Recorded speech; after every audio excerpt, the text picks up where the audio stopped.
And as we predicted, our Democrat colleagues have immediately opened up with claims of conspiracy theories, MAGA extremism, mock outrage.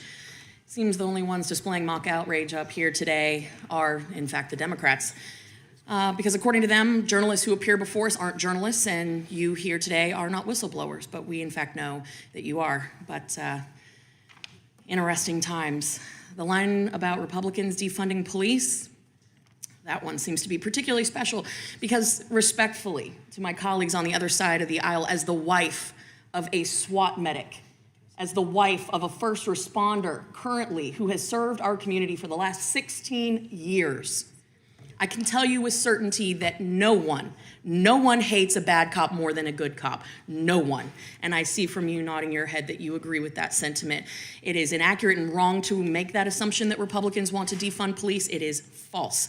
Because forcing a political agenda down the throats of our hardworking men and women of the FBI with the threat and the subsequent follow-through of retaliation because they are whistleblowers, because they didn't want to break the law, because they knew that it was wrong to target Americans without cause, and they swore an oath to the United States Constitution, not to a political party.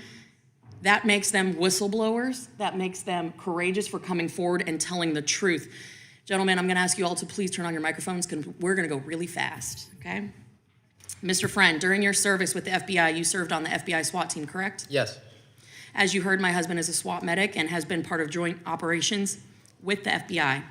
So I would like to know, what is the threshold for these call-outs?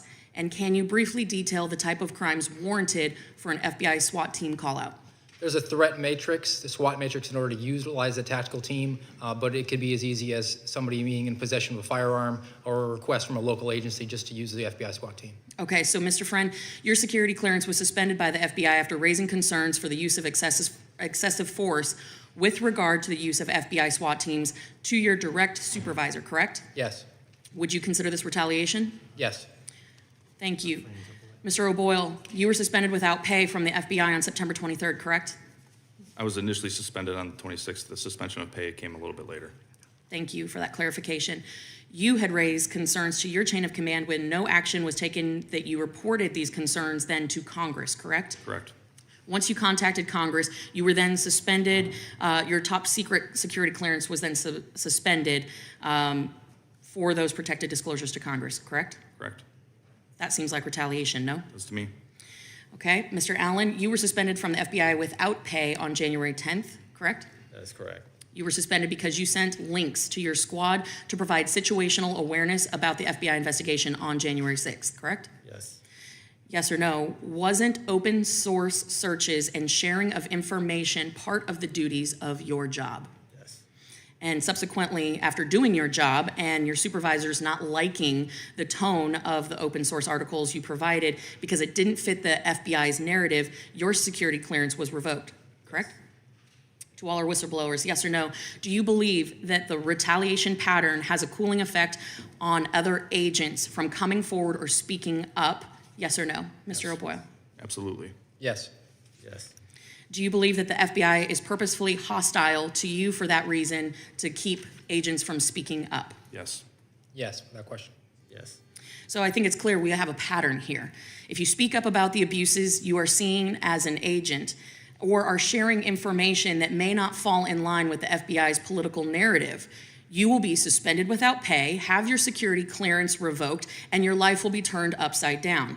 It's pretty clear that the MO is if you don't comply, they will retaliate. If you don't agree with the political agenda, you get suspended. And they do it in such a way to deter others from speaking up and speaking out. That, ladies and gentlemen, is the weaponization of government. That is the weaponization of government, and that is why we are here today. Not because we have a political agenda, not because we are here to go over events of the past. We want to fix it. We have to expose it, stop it, and prevent it from happening again. That is why we are here. These men are whistleblowers. The gentlemen who came before us in previous hearings, they were journalists. And just because you don't address them as such does not mean that they are not who they say they are. They have been retaliated against. And regardless of your party affiliation, this behavior is unacceptable, and we need to stop it. Republicans, Democrats, independents alike, this is a concern we should all share. This is the weaponization of government, And it is our job, our constitutional duty to stop it. With that, I yield back. Gentlelady yields back.